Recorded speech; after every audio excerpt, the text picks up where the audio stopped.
Hello, everybody, and welcome back. I'm Jeff Jones, and this is Documentary Club, a place for documentary lovers. Like and subscribe if you enjoy our discussions. You can join the channel to help support us and get perks such as advanced notifications on which documentaries we'll be covering next and clips before they go public. So today, we're going to talk about How to Fix a Drug Scandal, a documentary released on April 1st, 2020 on Netflix. But it was no joke. Jack, welcome to the show. I like that.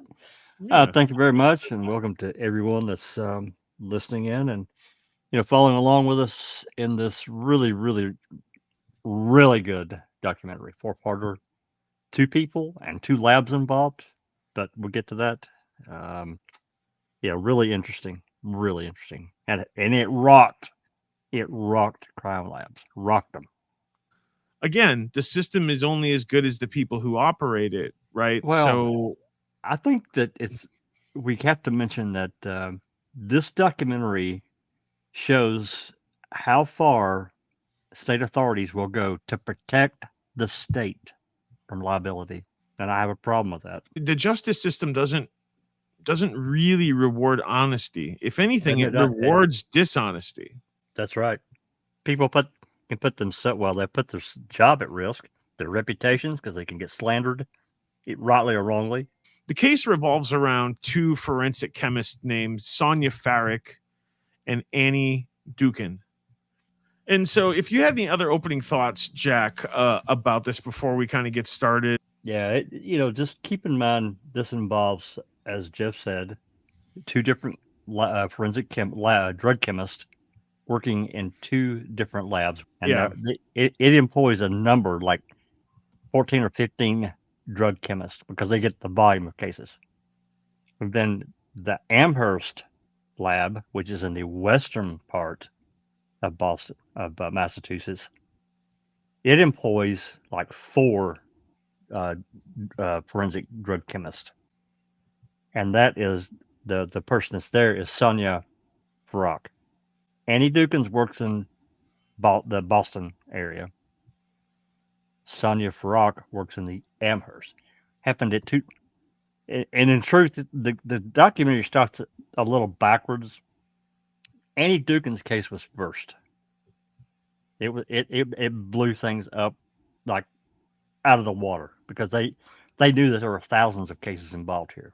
Sonia Farak had actually worked at that in the Boston lab, but she didn't. She liked the work, but she wanted a quieter type environment, which the Amherst lab fit her.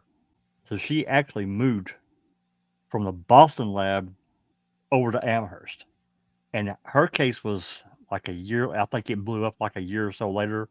Dookhan was the most productive forensic chemist at the lab in Boston, producing 4 times as many test certificates as any other chemist. There were complaints about her, and other lab techs after a period of time they're like, "What the hell is she doing? How is she doing this?" There's also her relationships with people in law enforcement, prosecutors, and so forth. That comes up also. Once this investigation opens, it turns out that Dookhan was not testing the drugs at all, but was just falsifying reports in order to be perceived as hardworking. And then you have Farak, who worked in a lab in Amherst, like you said, and she tampered with evidence she was tasked with analyzing. Instead, she was using the drugs to get herself high. Well, when the truth of everything that Sonia did finally came out, it's like, what? Are you kidding? Let's be very clear. They did not know each other. They, as far as we know, they didn't, No. Consult with each other, anything. No, but not at all. Their actions resulted in tens of thousands of drug counts being dismissed, the single largest mass dismissal of criminal cases in U.S. history. And remember this too. Boom. It took years to get this done, and that should have never taken as long as it did. Never. These two unbelievably baffling cases. When lightning strikes, it usually doesn't hit in the same spot, but in this case, It struck twice in the Boston and Massachusetts area. I wanted do you it. to pick the first clip to put us in the mood. I think just a very short amount of the intro, but this kind of sets the stage for her grand jury testimony that they recreated. So today's date is Friday, January 18th, 2013. Sonia, I'm just going to give you your rights. You're not under arrest? Okay. Do you know why we're here today? No, I don't. You don't have any idea. I'm not sure. And so what exactly are your duties at the lab here in Amherst? Mostly to perform chemical analysis of suspected narcotics. So it would be safe to say that in your area there would be no drugs that were unsecure? Don't think so. There'd be any reason that there would be any crack pipes under your desk? Not sure, no. You're not sure, no. A really important question to ask you, Jack. Yep. Are there any crack pipes under your desk? There shouldn't be. No. Okay. Yeah. There shouldn't be. Why would it? What? Just the way that this documentary opens up. I really appreciate this portion here. The whole crack pipe thing is just a little, that's jarring just to start off. Just wow. Sure. I think it was an intentional move and Very a good effective. one. Yeah. Yes. And I think that's her actual voice here because it did say like evidence. I don't know. It sounded genuine to me. I don't know. Maybe it is recreated, but her voice was like quivering. I think I'm going to hold off talking now. A single chemist can do a few dozen cases every day. There are a lot of variables to determine how many cases a given chemist can go through. 35-year-old Sonia Farak worked here at the Massachusetts State Crime Lab in Amherst. It's amazing to think about the impact, the ripple effect of a single person's act. 25 to 30,000 cases have been dumped into our labs. Do you have anything to say at all about the? I mean, if Dookhan had been a little bit less brazen, and if Farak had been a little more careful, no one would ever know. It gets complicated because Eastern Mass and Western Mass, they're really kind of two separate worlds. And it took years to figure out what really had happened. Ma'am, can you please state your name and spell your last name for the record? My name is Sonia Farak, and Farak is spelled F-A-R-A-K.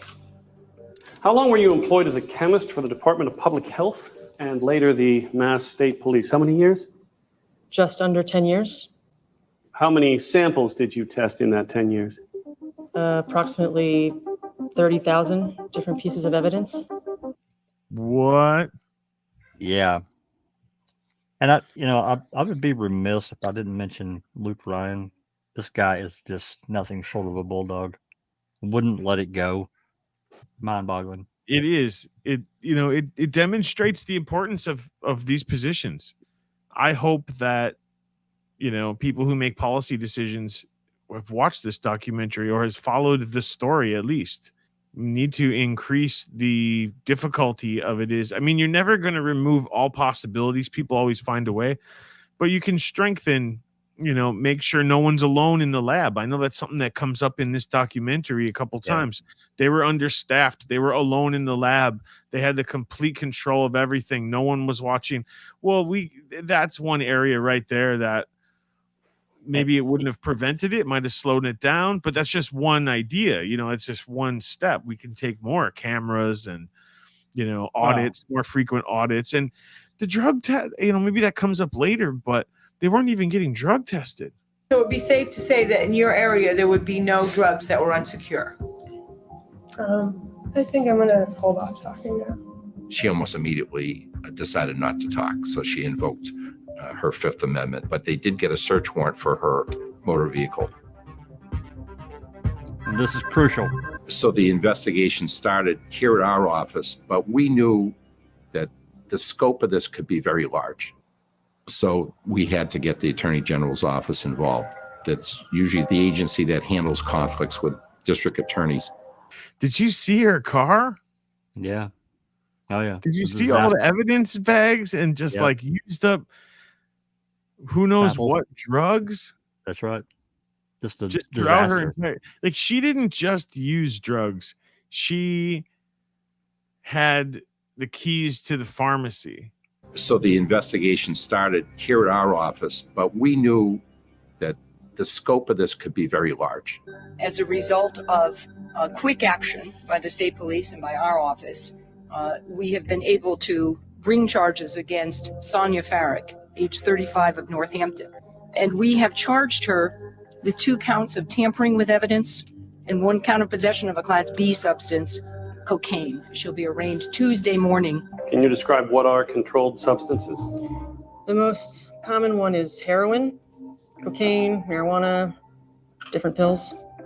Just 6 months before the revelations about Sonia Farak, the Annie Dookhan scandal implicated tens of thousands of cases, created an enormous stir in the press. Do you have anything to say at all about the allegation? There are many victims as a result of this. First, of course, are the defendants who, when charged in a criminal justice system, have the right to expect that they will be given due process and that there will be fair and accurate information used in any prosecution against them. The Farak scandal was different.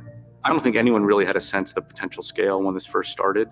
The State Attorney General's office says that Amherst lab worker Sonia Farak allegedly removed the substance from a case file that tested positive for cocaine and replaced it with one that did not test positive. When the scandal breaks, how do you come out and make a statement that no one's been wrongfully convicted? How do you know? We believe on the face of it that these allegations do not implicate any system-wide practices that would implicate the reliability of drug certificates. This is kind of where it can get confusing.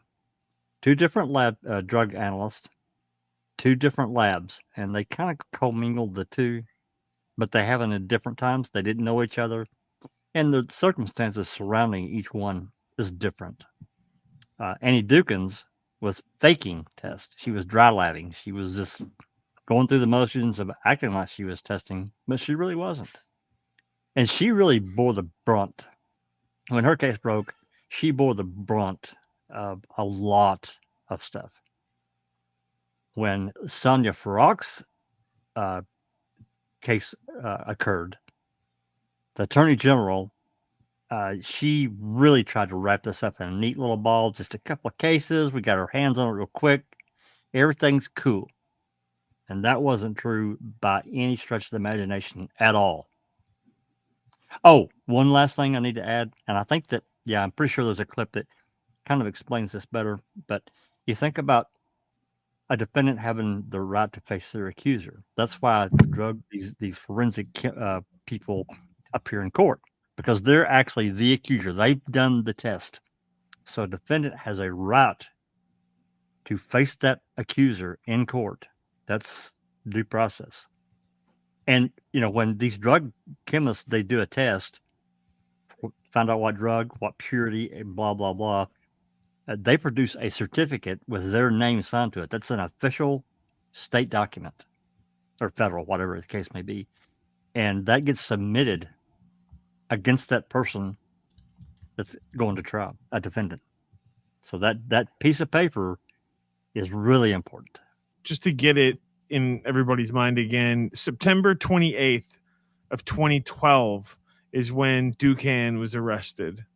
Yep. And only in January of 2013, less than 6 months later, is when Sonia Farak was arrested. It is interesting how they bring up the fact that East and West Massachusetts are kind of separate. And Sure. that then you have these 2 separate cases. You have 2 separate media organizations that cover the stories. But here, like we brought up earlier, it is don't admit guilt, don't admit fault, deny, don't want to pay out, don't want to set the record straight. That's right. That's exactly right. And, you know, the Attorney General here was the face of this.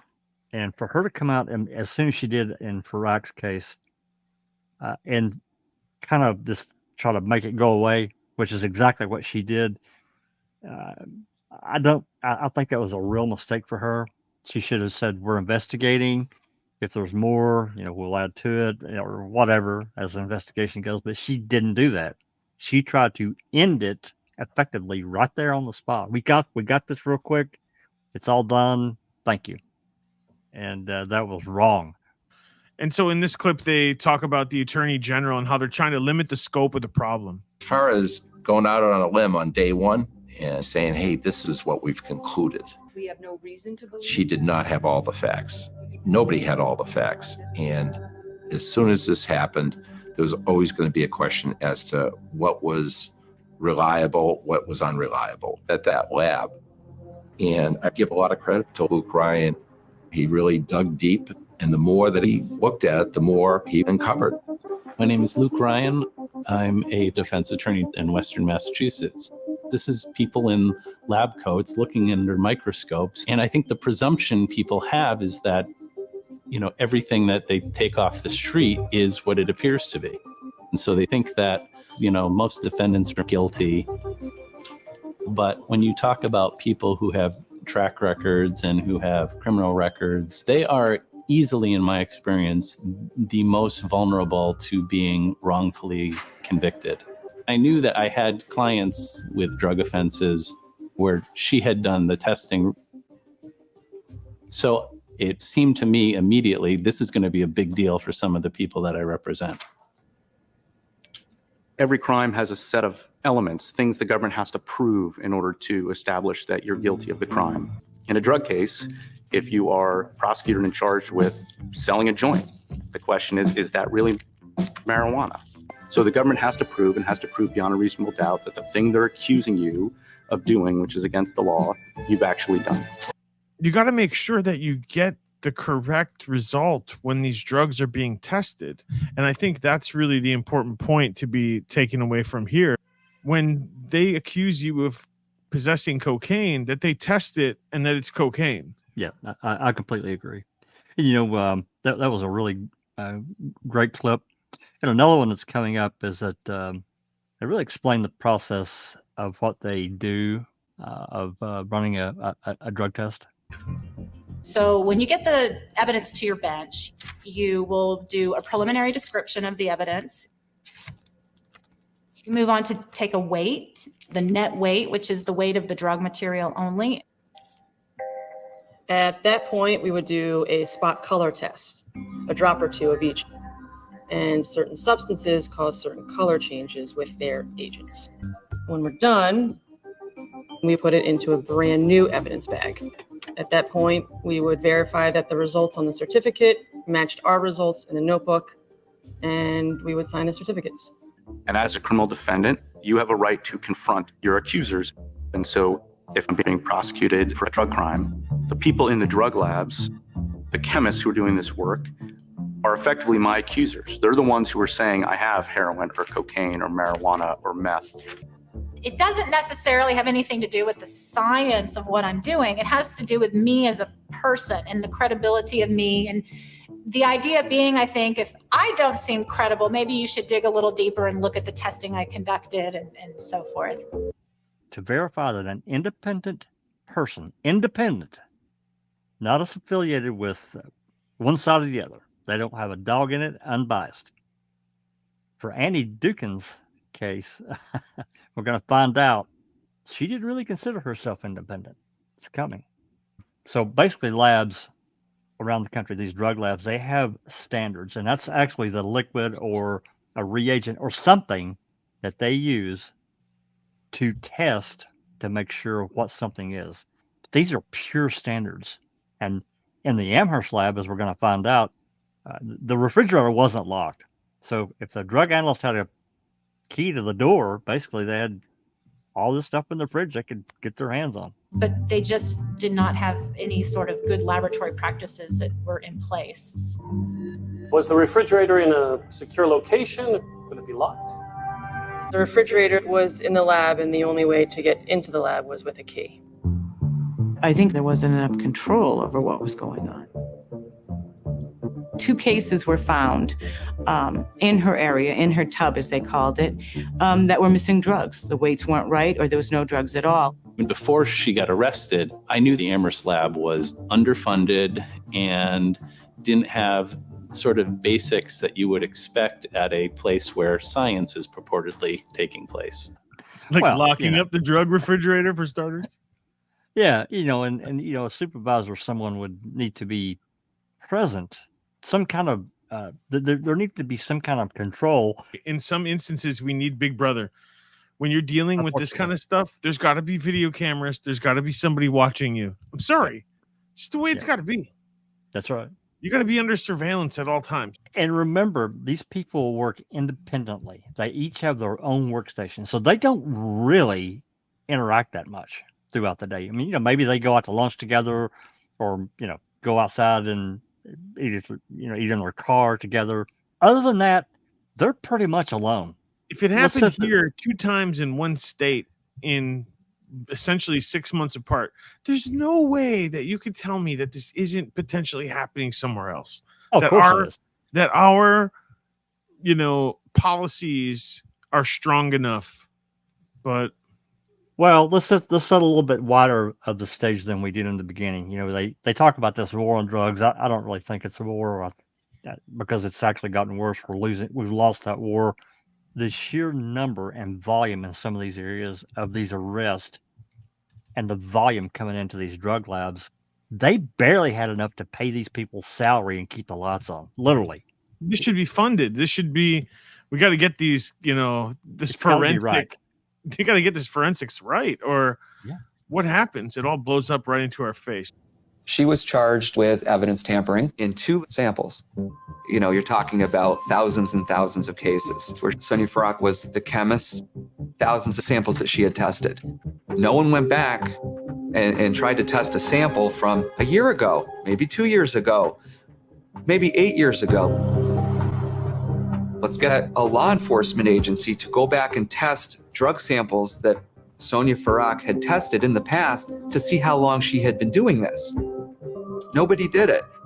The Attorney General wasn't going to retest cases from the past because the whole idea was to keep this as small as possible.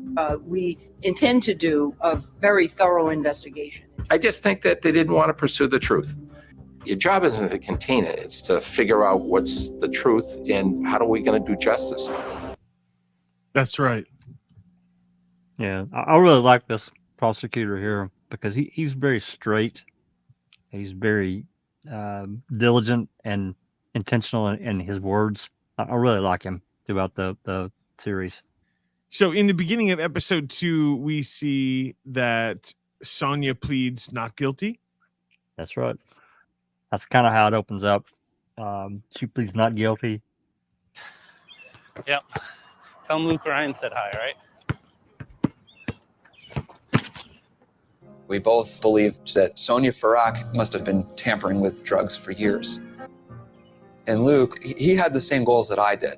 That is, it's our burden to prove something here, and we've got to do it. Old enough guy, this defense attorney contacted Luke because of what was in this paperwork that they found in Sonia's car. And they'll get more into this. This is really a key point in this in the entire thing. What the Attorney General's office, their reaction to this, Luke wanting to see this particular part of what they found that they took into evidence. Whoever wants to help themselves can open the drug fridge and get high. She is getting high with liquid methamphetamine several times a day. This bottle of liquid meth was big enough and bountiful enough to get her through 2009. Her boss, Jim Hanchett, does a perfunctory audit, the first that anybody's done at Amherst in many years. I knew that the level had gone down dramatically because of what I had taken. And so in my haste, I added some water to it. Oil and water don't mix very well, so it separated. Oh yeah, oil and water don't mix. Yeah, exactly. How high do you have to be if you're a forensic chemist to forget that oil and water don't mix? I mean, you never thought that anyone would ever check ever? Right. Didn't even cross your mind. Apparently. What were you going to do when you used it all up? Okay, maybe I shouldn't say what I would be doing, but I would just be taking a little bit here. Yeah, or I spilled it. That's a really good one. I didn't think of that. You're a better crooked forensic technician than I am. That's Oh, what I would have done. I fucking just dropped just it. drop it on the floor. Oops. I was reaching for the heroin and I dumped the meth. Right. Oops. Can you get me another bottle of standard? Thanks, boss. I mean, liquid meth too? Wow. It's pure. So in 2012, it does come out that there's a report about Annie Dookhan, but Yes. there's no real investigation. And she was quite popular with the managers because she was very productive and she moved things through the system really, really quickly. They were concerned about the volume of cases Annie was producing, probably 4 times at the average chemist. They really didn't do any kind of investigation as to why her cases are so high. And we found out that the chemist had been complaining about Annie Dookhan for years, saying that she wasn't balancing her scales, she wasn't performing her quality checks. So I asked for an investigation. Some officers met with her at her house. They asked her about the complaints, but she broke down and cried and confessed to everything she had done. Everybody just assumed she was doing the right thing. That's right. I don't think we can leave it up to that anymore. We can't leave it up to chance and trust. We need better verification. And Checks if it and balances. costs more money, hey, well, sorry, it costs more money. What can you do? Part of the system. I'm sounding like a broken record here, but all systems are only as good as the people who operate them. So we have to have strict guidelines in place. We can't leave the drug fridge open and have people working alone. I always had the assumption, like naive as I am, that laboratories are kind of well-run places, and it's like they're saying not. people don't. It's like Just saying like people anywhere. they don't like to see where the sausage is made, right? That's right. Yeah. And this is making the sausage. She gets found out she was dry labbing, basically saying she tested something and she didn't, and that comes out because they retested. I know one sample that she'd called cocaine. It was table salt. Wow. It was. Again, this is why we need stricter standards. If you have stricter standards, this is less likely to happen. So the Attorney General speaks about the arrest of Annie Dookhan And as this investigation is ongoing, and says that she really compromised the integrity of the entire criminal justice system. There were a lot of defendants who were very concerned about this. First and foremost, people who were incarcerated for drug tests that had been handled by Annie Dookhan. Anything that she touched should be tossed out. So the first thing that I did was call the defense attorney that we handled the case together. And I said, we have to go back into court. We have to make sure that this is corrected. The Superior Court judge vacated a guilty plea of alleged drug dealer David Daniele. Wow. This really becomes a big part of the Annie's case, because she doesn't really consider herself an independent lab person at all. And these emails, this email that gets brought out, or it's actually a series of emails. It's not just one. There are several. And what ends up happening? Annie did not view herself as a neutral party. She viewed herself as part of the law enforcement team. When she was contacted by defense attorneys representing the accused, she would always check with the prosecutors or the police as to how she should converse with them. I think she saw herself as very much on the team and very much supporting the prosecution that was going on in court. I mean, this is exactly what we don't need. That's right. Got to be independent, no bias. This documentary brought out a lot of issues, greater issues, because as we said, this can't be the only place that this has ever happened. Oh no, I would imagine it's going on to this very day. For Annie, she was really attracted to this George Papachristos, and she sets up this fake email, and then ultimately what happened, or what he had to do. Hi, Annie. We've all decided that you need a boyfriend. You work too hard. What? It's been 3 months since the divorce. I called Julie and Betsy to find out your schedule for next week, and we had a long conversation. And it's from a person named Suzanne Sullivan. So this is a forgery. This is an email that Annie Dookhan created herself to give the impression of two things. One, that she was divorced, right? 3 months since the divorce. And two, that she's highly desirable and her coworkers think that she needs a boyfriend.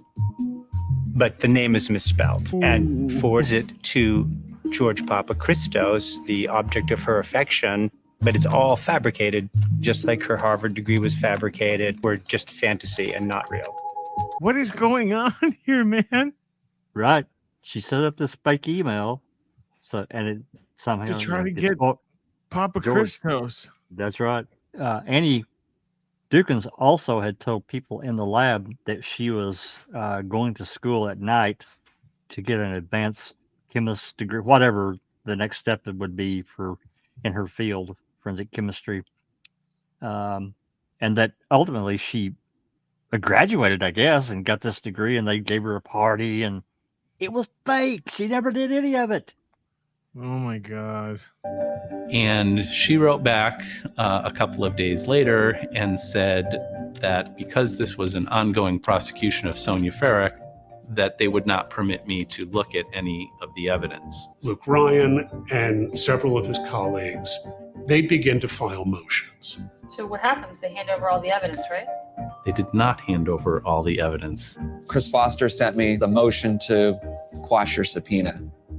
I've been covering the courts for almost 15 years now, and it's actually been my favorite beat. Yeah, she talks about this investigative reporter, or the court reporter. She talks about how this kind of plays out and unfolds. This goes before this particular judge, and he's pretty straightforward. He doesn't like to hear a lot of crap from either defense attorneys or prosecutors. But in this situation, he kind of does, and he gets kind of a non-emotional type judge. But this AG attorney really gets his ire. So by late summer of 2013, there are 15 or 16 defendants who have filed motions in Western Massachusetts. Basically, Judge Kinder's task was to decide when Sonia Farak started mishandling evidence. Chris Foster was sort of the star of that hearing in that she actually got Judge Kinder to be emotional. Judge Kinder asked her to tell me in general terms what you haven't disclosed. She said, Judge, this is just irrelevant evidence. There's no smoking gun, like Attorney Ryan is on a fishing expedition. And Kinder explodes at her and says, what do you mean there's nothing relevant here? I'll be the person who decides that. Go back, examine the evidence, and submit it to me. And then what she does is write a letter. She wrote a letter to Judge, Dear Judge Kinder, after reviewing the files, everything's been turned over. And so Judge Kinder denied my motion to inspect. And then Judge Kinder found that tampering had only gone back as far as the summer of 2012. How can you say she's fine before then? She was a great worker, no problem, and then decide she went bad at a certain date. The AG hid paperwork. Yeah. Yes, big time. At the end of episode 2, this lab supervisor is being questioned about Sonia Farak. And then in episode 3, there is a portion that I really wanted to start, and that was Sonia starts altering assignments so she can get larger drug seizures. I love it. Hey, if you're in over your head, you might as well keep going, I guess, at this point. For whatever reason, large seizures kind of stopped. So she was getting really small packages, and so she couldn't really take stuff from them without potentially getting caught immediately. By 2012, was not only an accomplished drug thief, she was someone who had figured out how to game the system. And she could manipulate the rotation of assignments when a particularly big seizure came through. I was going to smoke crack at work multiple, 10, 12 times a day. And that became long. I could sneak across the hallway to the fume hood where I would smoke just because I could get rid of the smell. You were just gone from your workstation. Correct. Did anybody question you at this point about absence from your workstation? I don't remember anyone commenting on it. So later in episode 3, we see Annie is sentenced to 3 to 5 years in prison. 3 to 5 years in prison. That's it. How many people's lives did you screw up? How much damage did you create? 3 to 5 years? That's right. Luke Ryan, this really hell of a guy, just wouldn't let it go about this assorted lab evidence that the AG's office took and kept, and they refused to give it. So they told him that, this is an ongoing case, you can't have it. Well, Sonia gets sentenced, so her case is done. So they don't really have an excuse now, right? He wants to know what's in it and why they won't give it to him. Luke kept fighting. He kept trying to see the evidence. The Attorney General had said that all the evidence had been emailed to us, but Luke wanted to go actually look at it. Sonia Farak had been sentenced. Her case was no longer an open case. It wasn't an open investigation. So the Attorney General's office had no reason to prevent Luke from going to look at the evidence. By this point, I thought, well, there's probably nothing for me to see. Like, it really is inconsequential. So I made arrangements to go to the Attorney General's office. And there was a state trooper in the room who was going to be there and watch me go through the boxes. And as I went through these papers, I started to see things that immediately were clear had nothing to do with lab work.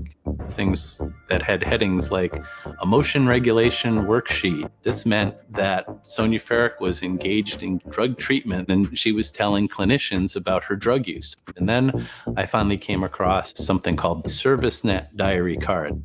At the top, it had days of the week and dates in December, no year, but on December 22nd, a Thursday, if you looked down, you saw Sonia Farak checked a box that made it clear that she had used drugs on that day. At the bottom of the document, where she wrote the words, tried to resist using at work, but ended up failing. My heart started racing.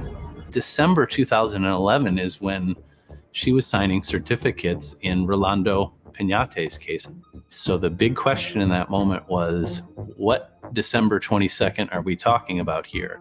And as I scrutinized it, I looked at the bottom and it said on Saturday, mad about missing part of Pat's game. And the game would have been Saturday, December 24th. And I saw that they played the Miami Dolphins in 2011. So that meant that Sonia Farak had performed the analysis in Rolando's case on the same day that she tried to resist using at work, but ended up failing. Hey, Attorney General's office says, this shit's not relevant. Really? Isn't that for a judge to decide? It really is. To me, they had to have known somebody made the decision to clamp this stuff and not allow these defense attorneys to have it because they knew the potential explosion that could happen. Is there a cover-up in the AG's office? Yeah, that's always the question. And then the AG herself, she's the one that's truly responsible, in my opinion. Personally, I think she knew. I think she was informed. There's no other reason. Who in that office would have had this information and not passed it up and said, look, we got all this stuff from back when she was using drugs going years back. What are we going to do with this stuff? Who's going to make that ultimate decision? Is it going to be an assistant attorney general? Or is it going to be the one in charge? And to me, it's the one in charge. My opinion now, of course. It didn't feel like an accident. This was not something that was just plain old human error, and there needs to be accountability. So to her credit, Maura Healey read our letter and decided I need to appoint somebody to look into this. The Attorney General appoints 2 retired judges, and then they work with 2 troopers. Now, this is a bizarre way to investigate prosecutorial misconduct because state troopers don't investigate prosecutorial misconduct. The troopers reviewed more than 800 emails and they assemble a bunch of exhibits. This is crazy. And I didn't have to do that. I didn't need to do that report. I just thought it made sense as a matter of having somebody do a look at what had happened here within the office. To investigate prosecutors to go the route that she did, I don't think was correct. But this report, they ended up blaming Luke Berg, calling him unprofessional and basically a nut job. But it does lead into another step. there's this CD that gets mentioned. He contacts, because he didn't have the CD, of course. So he contacts one of these judges and says, "Hey, can I get a copy of that CD that's talked about here?" And judge said, "Sure." So he gets a copy of it. That blows everything wide open. But their key finding was this was not a cover-up. People in the Attorney General's office and the Mass State Police knew about these documents. They talked about these documents and said, "See attached disk with all these emails." So I had to call Judge Vilas up, somebody who's just endorsed a report that said I behaved in an unprofessional way, and say, "Hey, can I have a copy of the disk?" And he said, "Sure." And I remember when the thing popped up, they were in chronological order. So I began and I clicked on, I think my first email was a January 23rd one, where they were referring to personal papers that were found in the car. And I said, like that's not assorted lab paperwork. And Kazmarik's told, "Hey, we've got this other case where it looks like she may have stolen some oxycodones. What do you want to do?" And her response was, "Please don't let this get more complicated than we thought. Maybe if she had a bad back, that's the reason she was taking the What? Right? They knew. They knew she had a problem. They knew she had a problem, and they were covering it up for her. Well, That's for right. them, it's not to save her. It was to save them the legwork of having to retry cases or to let people out. Potentially thousands of cases, and they knew it. They had to know. Wow. This Kazmarek and this Chris Foster, I don't, did they keep it from the Attorney General that was there at the time? I don't know, but I have a real problem in my thinking of how could they make that kind of a decision? Because this is real misconduct, and they should be prosecuted for it. If you hire the goon squad to write a report on your behalf, what was that? Let's get some state patrol officers to give us a doctor's note. They're the ones that helped take in this evidence out of her car to begin with. And why are they writing the report? Just because you know that they're going to toe the line. That's why they wrote it. That's the thinking. That's a lot to take in so far, but we find out that Luke details that Sonia admitted in 2009 that she was a drug addict and had been taking drugs from the lab, and that she had been doing it since she got the job. That's right. She got the job right away and said, "You know what? This is a great place for me to get my drugs." And then in April of 2009, she went into a therapy session and said, "You know what? I'm a drug addict and I get all my drugs from my place of employment. And I've been doing this since I started this job back in 2004. And so we had gone from a situation where the undisclosed evidence affected hundreds of people to now we're talking thousands of people. So I went in to the judge and I essentially made the argument that the liberty rights of this large group of people outweighed Sonia Farak's privacy rights in maintaining the confidentiality of the records.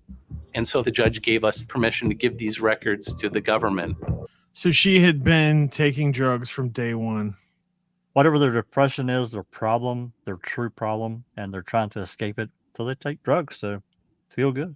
So in episode 4, Dookhan's case goes before the Massachusetts Supreme Court. They deliver their ruling. They come down hard on the AG's office and force them to do a real investigation. That's right. How did that investigation go? We know that Sonia was given total immunity to testify in front of the grand jury, and that's how we get the recordings that we have. Felt like that they had to do that to get her to talk, to be totally honest and upfront about this. That's what they did. They gave her immunity, so she basically lays it all out.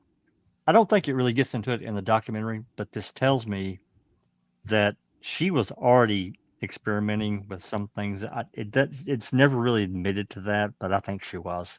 I really think she was.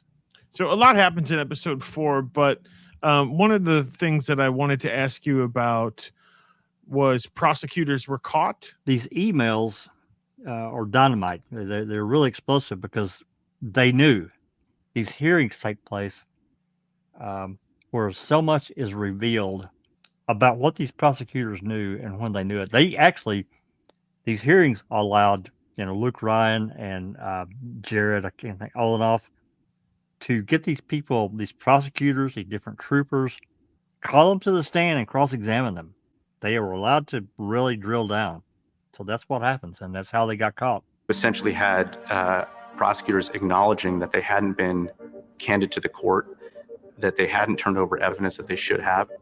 Who were your superiors? AAG Kazmarek told me that those documents she didn't want turned over. She didn't want produced. Everything had already been produced. In your letter, you said that every document had already been disclosed. I believe so. I don't have the letter in front of me, but I believe that's generally what it says. He says, here's this letter that you wrote to this judge. Was this a lie? And then you get her answer, which was no. No. Sitting here today, do you believe that everything had been turned over? I can't say either way. To date, I haven't seen any of the documents in this matter.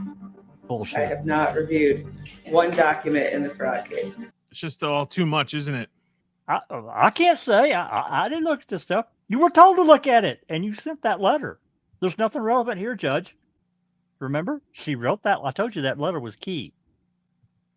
That's right. You did. She got caught. Unfortunately, she didn't get punished, like I think she said. To me, that's direct misconduct. Right. And charges should have been brought. Well, it does say that the former AG and assistant AG were found to have committed fraud upon the court. But ultimately, in the end, May 2018 hearing before the Massachusetts Supreme Court, 35,000 cases are dismissed. It's a massive landmark 2 cases. Yeah, I think it's important to understand what happened to the various players that we see. Not all of them, of course, but a good portion of them.